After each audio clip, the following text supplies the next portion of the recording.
Let's go! Learning Big O.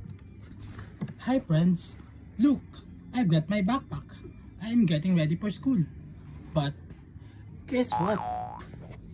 Packing my backpack can help us learn something called space complexity. Oh, big words. But don't worry, I'll make it super easy. Let's go. Wow! Let's say I bring just one ball pen to school. That's it. Even I have a lots of classes. My backpack stay light and easy to carry. That's called O1. It means I always use the same space no matter what. Now, what if I bring one notebook for each class? If I have 2 classes, 2 notebooks. If I have 4 classes, 4 notebooks. The more classes I have, the more I pack. That's called ON. Space grows, I pack more things.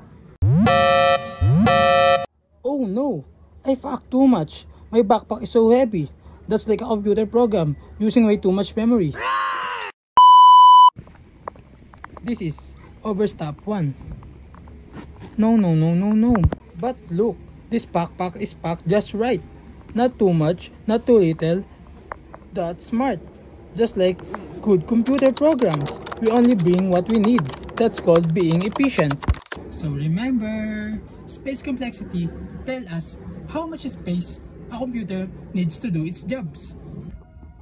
O1 is just like bringing just one thing. Owen is packing like more and more as your day gets busy. Now, you're a backpack packing pro and a space complexity star. Bye bye!